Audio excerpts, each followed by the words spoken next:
Bom dia a todos. Neste eixo de direitos humanos, escolhi o tema, o livro como arma de defesa dos direitos humanos. Então, aqui a importância do livro que falo para a defesa dos direitos humanos. O livro aqui está personifica a educação, que é reconhecida por todos, até pelos que o proíbem. Irei abordar a relação sinaglamática determinante entre a educação e os direitos humanos, pois estes asseguram a educação e é através da educação que os direitos humanos são protegidos. A importância do livro e da sua capacidade de transmissão de ideias, de saberes, de história e de todo o tipo de conceitos sempre foi reconhecida por todos. Conscientes do seu poder, alguns quiseram controlar o tipo de livros que se podia ler e aqueles que que deviam ser destruídos. Apresento-vos aqui duas imagens distanciadas no tempo. Uma de 1933, em que foram queimados em Berlim cerca de 25 mil livros de opositores do regime nazi, e uma de 2022, tão recente, no Tennessee, nos Estados Unidos, em que foram queimados livros, exemplares da banda desenhada premiada sobre o Holocausto de Maus, e outros livros como a saga do Harry Potter, do Crepúsculo, cartas de tarô, livros de fantasia, e isto em 2022. Ao longo da história, diversas ocasiões, houve queima de livros como uma forma de censura contra ideologias não concordantes. Desde antes de Cristo, de 2013 a 2006, neste dia aqui na China, passando pelo cristianismo, pela famosa Biblioteca de Alexandria, a maior do mundo antigo. Durante a Inquisição Espanhola também foram queimados, em 1499, cerca de 5 mil manuscritos árabes. Mais recente, na União Soviética, em 1920, foram queimados livros relacionados com o Ocidente. Claro que, ao contrário, também houve. Nos Estados Unidos, em 1950, foram queimados livros considerados comunistas. No Sri Lanka, na guerra da Bósnia, também houve essa queima de livros. E, mais recente, em 2009, na Austrália, seguidores do culto de medicina universal queimaram vários livros de medicinas alternativas. No início do século XXI, cerca de um sexto da população mundial não sabia ler nem ensinar o seu nome, que corresponde à população total da Índia. Já em 2016, uma data mais recente, 750 milhões de adultos não possuíam um mínimo de literacia, ou seja, não tinham proficiência na leitura nem na escrita. As regiões do mundo mais afetadas são a África subsaariana e o sul e o centro da Ásia. Mesmo nos países mais desenvolvidos, embora por vezes não nos apercebamos disso, ainda existe uma grande taxa de analfabetismo, mesmo no nosso país. Em 2018, cerca de 258 milhões de crianças e jovens não estavam na escola, sendo que 59 mil respeitando ao ensino primário, 61 no ensino básico e 187 mil no ensino secundário. As regiões, mais uma vez, em que este número é mais elevado, são a África subsaariana e o sul da Ásia. Uma criança nascida em Moçambique poderá vir a ter uma média de escolaridade de 4 anos. Em contraposição, uma criança nascida na França será uma média de 15 anos de escolaridade. Já no sul da Ásia, cerca de 8 anos. A implementação da educação primária universal, numa década em países subdesenvolvidos, custaria 8 mil milhões de dólares. o que equivale a 7 dias de gastos militares, ou metade do que os europeus gastam anualmente em jogos de computador e água mineral. Tal origina o aumento do fosso, como é óbvio, entre países ricos e pobres, tanto na escolarização como na qualidade desta, o que leva a desigualdades educativas e, consequentemente, desigualdades sociais e económicas. As maiores problemáticas na educação é a pobreza, porque as famílias não têm dinheiro para enviar as crianças para a escola, tanto o preço das taxas escolares, o preço de material escolar.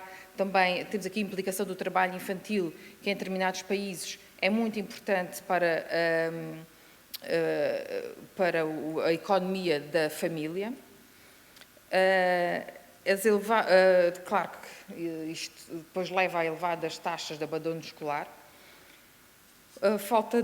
Também a falta de fundos das próprias autoridades das escolas em manter as escolas a funcionar, os pagamentos aos professores e, claro, o seu nível. Depois, acrescentando a isto tudo, temos as crises financeiras e económicas, a pandemia, as guerras, a ameaça à segurança humana, porque muitas crianças, para irem à escola, então em sítios de conflitos armados, correm riscos físicos mesmo. Outra coisa, o controle e a manipulação do que é ensinado nas escolas pelos Estados e a discriminação do sexo feminino, das minorias, refugiados, migrantes, indígenas, pessoas portadoras de deficiência. Atualmente, determinados países, para além de manipularem e controlarem o que é transmitido nas escolas, por vezes proíbem e limitam o acesso à educação. Temos o caso do Afeganistão, do Paquistão, do Iraque, na sua dominação pelos talibã, nomeadamente em relação a raparigas. No Afeganistão, as raparigas não podem ir à escola além do 6º ano. As mulheres estão proibidas de frequentar espaços públicos, incluindo parques, e a maioria das formas de emprego, incluindo nas Nações Unidas. Neste ponto, cito a conhecida Malala, defensora do seu direito à educação enquanto menina no Paquistão, governado pelo regime talibã, e vencedora do Prémio Nobel da Paz, em 2014, em que ela diz que sentar numa cadeira, ler os meus livros rodeada pelos meus amigos, é um direito meu. Infelizmente, não foi. Esta relação entre os direitos humanos e a educação, já referida esta relação sinaglamática, é determinante, pois aqueles asseguram aquela e através daquela estes são protegidos. Nesta relação, a educação para os direitos humanos assume um papel fundamental. A educação abre horizontes e ilumina através do conhecimento. Dá a conhecer às pessoas os seus direitos, que esta é a parte mais importante. Dá a conhecer às pessoas os seus direitos e como exercê-los e defendê-los, porque não basta conhecer, nomeadamente defender-se contra os Estados e outras autoridades. É um instrumento essencial para o desenvolvimento do indivíduo e, consequentemente, da comunidade e do mundo. É um fator de desenvolvimento pessoal, social e económico, evita e dificulta manipulações, porque a privação de uma educação permite uma fácil manipulação, pois o destinatário acredita naquilo que ouve, porque não tem acesso a outras fontes, nem foi instruído para as procurar ou para questionar a veracidade do que lhe é incutido. A educação excluente dos direitos humanos, em que os currículos são determinados pelos Estados, que ajustam os currículos aos seus interesses e às suas ideologias, fazendo muitas vezes lavagens cerebrais. Impulsiona as desigualdades e as exclusões sociais, económicas e culturais. Para além disso, o nosso objetivo último, a promoção da paz e dos direitos humanos. Segunda declaração das Nações Unidas sobre a Educação e Formação em Direitos Humanos, no seu artigo 2º, engloba na educação para os direitos humanos a educação sobre os direitos humanos, ou seja, o conhecimento dos direitos humanos e dos seus mecanismos de proteção, a educação através dos direitos humanos, que ensina conforme os direitos humanos, e a educação para os direitos humanos, exercendo os seus direitos e respeitando os dos demais. Somente em 1948 a educação foi consagrada um direito humano fundamental, no artigo 26. Também, em seguida, pois, foi considerado em outros diplomas internacionais e também a legislação regional e nacional. Como podemos ver, toda a pessoa tem direito à educação. A educação deve visar a plena expansão da personalidade humana e o reforço dos direitos humanos e das liberdades fundamentais, favorecendo a compreensão, a tolerância e a amizade de todas as nações para a manutenção da paz. Devemos conjugar este artigo com o artigo 1º e 2º desta mesma Convenção, em que diz que todos os seres humanos nascem livres e iguais em dignidade e em direitos. Indico alguns diplomas internacionais, também, alguns já mencionados pela colega Ana. O Pacto Internacional sobre os Direitos Económicos, Sociais e Culturais, nomeadamente nos seus artigos 13º e 14º, a Convenção sobre os Direitos da Criança, os artigos 28 e 29, a Convenção sobre a Eliminação de todas as formas de discriminação contra mulheres, no seu artigo 10º, a Convenção relativa à luta contra a discriminação no campo do ensino, a Declaração dos Direitos da Criança e outros. Felizmente existem diversos diplomas. Às vezes, depois, a sua execução prática é que é mais difícil. A nível regional, temos a Convenção Europeia dos Direitos Humanos, o Protocolo 1º, o artigo 2º, a Carta dos Direitos Fundamentais da União Europeia, já de 2010, no seu artigo 14, a Convenção Americana sobre os Direitos Humanos, a Carta Africana dos Direitos Humanos e dos Povos. Na Carta dos Direitos Fundamentais são apontados nos seus títulos estes 6 títulos muito importantes: a dignidade, a liberdade, a igualdade, a solidariedade, o direito dos cidadãos e a justiça. Na Carta do Conselho da Europa sobre a Educação para a Cidadania Democrática e a Educação para os Direitos Humanos, refere que a educação para os direitos humanos engloba a educação, a formação, a sensibilização e a informação. E, para além disto, a capacitação das pessoas para além de promover e proteger os direitos humanos e liberdades fundamentais, também participar numa construção e defesa de uma cultura universal dos direitos humanos na sociedade. Ou seja, não é só a parte da apreensão do conhecimento e da sua difusão, mas também na construção, passar da teoria à prática, participar efetivamente nessa construção. A nível nacional, a Constituição da República Portuguesa menciona o direito à liberdade de aprender e ensinar, no artigo 43. No 73, o direito à educação e à cultura, onde é mencionado a igualdade de oportunidades, a superação das desigualdades económicas e sociais, a tolerância, a compreensão mútua e a solidariedade para o progresso social e participação democrática na vida coletiva. 2 minutos. Temos também a recente Carta Portuguesa dos Direitos Humanos da Era Digital.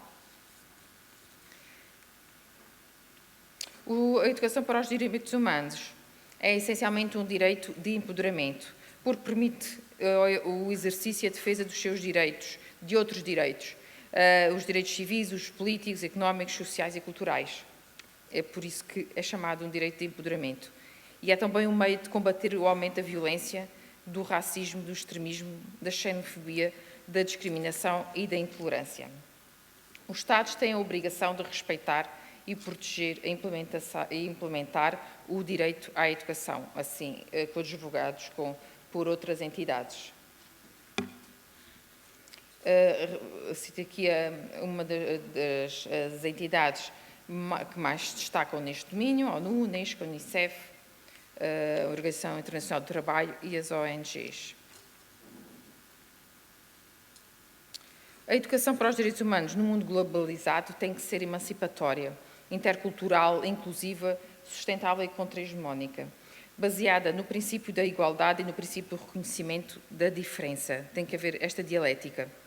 Nesta perspectiva, a educação dos direitos humanos deve enfatizar a luta pela igualdade e com a promoção dos direitos básicos de todos. A educação para os direitos humanos visa educar para saber que também existem também os outros, tão legítimos quanto nós, a quem devemos respeitar. A construção de um mundo melhor existe uma educação, como já referimos, sobre, através e para os direitos humanos, promovendo valores humanísticos e uma cultura de paz, com respeito e compreensão pelo outro. A educação em direitos humanos, visando o indivíduo, atinge consequentemente a sociedade e que são essenciais para a promoção dos direitos humanos.